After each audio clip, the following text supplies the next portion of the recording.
नमस्कार। आज बात करते हैं भारत के एक ऐसे हथियार की जो दुश्मनों के लिए एक पहेली बन गया है। एक ऐसी मिसाइल जो भारत की रक्षा रणनीति को हमेशा के लिए बदलने का दम रखती है। जरा सोचिए, जंग के मैदान में एक ऐसी खाली जगह, एक ऐसा गैप जहां ना तो छोटी दूरी के हथियार पहुंच पाते हैं और ना ही लंबी दूरी की बड़ी मिसाइलें कारगर होती हैं। इस खाली जगह को भरने के लिए क्या चाहिए? भारत ने इसका जवाब ढूंढ लिया है। और जानते हैं इसका जवाब क्या है? इसका जवाब है प्रलय मिसाइल। आज हम इसी गेम चेंजर हथियार की पूरी कहानी को परत दर परत समझेंगे। तो आज के हमारे इस सफर में हम क्या-क्या जानने वाले हैं? हम देखेंगे कि प्रलय कैसे बनी, इसकी असली ताकत क्या है, इसने कौन-कौन से मुश्किल टेस्ट पास किए और क्यों ये भारत के लिए सिर्फ एक मिसाइल नहीं बल्कि उससे कहीं ज्यादा है। चलिए शुरू करते हैं।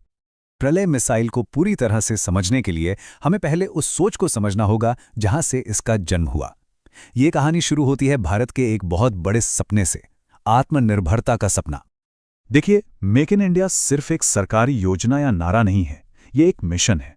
मिशन डिफेंस जैसे सबसे जरूरी क्षेत्रों में किसी और देश पर निर्भर न रहने का। मिशन भारत को दुनिया की सबसे एडवांस टेक्नोलॉजी बनाने वाला देश बनाने का। तो सवाल यह है कि ये काम करता कैसे है? पूरा इकोसिस्टम कुछ इस तरह से बनाया गया है कि ये भारत की ही कंपनियों को आगे बढ़ने का मौका देता है। सरकार और प्राइवेट सेक्टर मिलकर काम करते हैं और फिर सबसे बड़े और अहम प्रोजेक्ट्स भी भारतीय कंपनियों को ही मिलते हैं।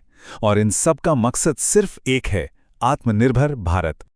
और इसका सबसे बड़ा सबूत वो ये है कि प्रलय को बनाने के लिए, मतलब इसके मास प्रोडक्शन के लिए, भारतीय कंपनियों को ही चुना गया है। ये है मेक इन इंडिया की असली जीत। चलिए अब जरा इस मिसाइल के अंदर झांकते हैं और देखते हैं कि इसकी असली ताकत क्या है जो इसे इतना खतरनाक और खास बनाती है। सबसे पहले बात करते हैं इसकी रेंज की, 150 से 500 किलोमीटर। अब ये जो रेंज है ना, ये बहुत ही क्रिटिकल है। इसी दायरे में दुश्मन के सबसे जरूरी ठिकाने होते हैं, जैसे उनके कमांड सेंटर, एयरबेस या लॉजिस्टिक हब। प्रलय इन सबको अपनी जद में आसानी से ले आती है। अब इसकी ताकत को देखिए। इसमें सॉलिड फ्यूल मोटर है, यानी ये हमेशा लॉन्च के लिए तैयार रहती है। एडवांस्ड नेविगेशन सिस्टम है, मतलब निशाना अचूक है और इसे एक मोबाइल लॉन्चर से कहीं से भी दागा जा सकता है। लेकिन इसकी जो सबसे बड़ी खुसूसियत है, जो इसका असली सुपर पावर है, वो है इसका उड़ने का तरीका। ये स्लाइड एकदम साफ कर देती है कि प्रलय इतनी खास क्यों है। देखिए, एक जो पारंपरिक बैलिस्टिक मिसाइल होती है ना, वो एक फेंके हुए पत्थर की तरह होती है। उसका रास्ता पहले से तय होता है और उसे ट्रैक करना, रोकना आसान होता है। लेकिन प्रलय, वो हवा में अपना रास्ता बदल सकती है। वो खेल के बीच में ही नियम बदल देती है, जिससे दुश्मन के डिफेंस सिस्टम के लिए उसे रोक पाना लगभग नामुमकिन हो जाता है। कागज पर तो सब कुछ बहुत अच्छा लगता है ना? लेकिन असली परीक्षा तो मैदान में होती है और प्रलय को भी इस आग की परीक्षा से गुजरना पड़ा। तो साल 2025 के मध्य में वो समय आया जब प्रलय के असली टेस्ट हुए। और ये कोई छोटे-मोटे टेस्ट नहीं थे, बल्कि इसकी हर एक क्षमता को, इसकी कम से कम रेंज से लेके ज्यादा से ज्यादा रेंज तक हर चीज को परखा गया। और नतीजे कमाल के थे। जैसा कि हम देख सकते हैं, एक्यूरेसी, स्टेबिलिटी, इसके सारे सिस्टम्स सबने एकदम परफेक्ट काम किया। मतलब प्रलय अब जंग के मैदान में उतरने के लिए 100% तैयार थी। ठीक है, तो ये तकनीक तो लाजवाब है, पर भारत के लिए इसके रणनीतिक मायने क्या है? इसका असली मिशन क्या है?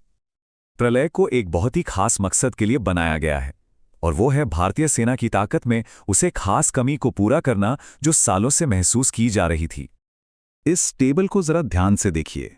150 किलोमीटर से कम की लड़ाई के लिए हमारे पास सिस्टम्स हैं। 500 किलोमीटर से ज्यादा के लिए ब्रह्मोस जैसी ताकतवर मिसाइलें हैं।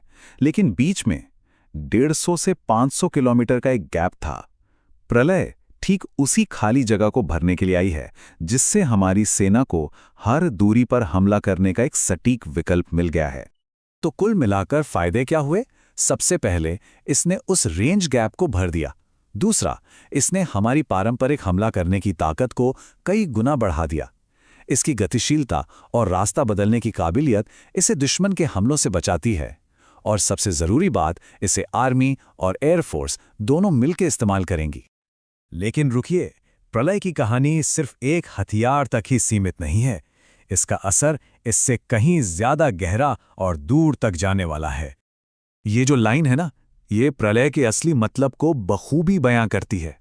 ये सिर्फ एक मशीन नहीं, बल्कि भारत की वैज्ञानिक ताकत और आत्मनिर्भर बनने के हमारे पक्के इरादे का जीता जागता सबूत है। और इसका असर बस यही खत्म नहीं होता।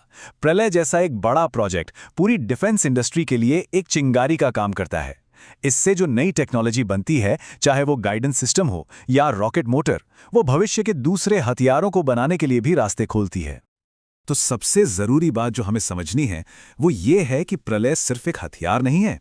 ये उस आत्मनिर्भर भारत की तरफ एक बहुत बड़ा कदम है जिसका सपना हम सब देखते हैं।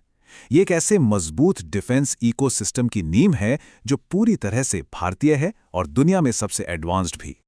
और अंत में हम आपको इसी एक सवाल के साथ छोड़कर जा रहे हैं कि जब भारत जैसे देश अपनी ताकत, अपने हथियार खुद बनाने लगते हैं, तो दुनिया में शक्ति का संतुलन कैसे बदलता है?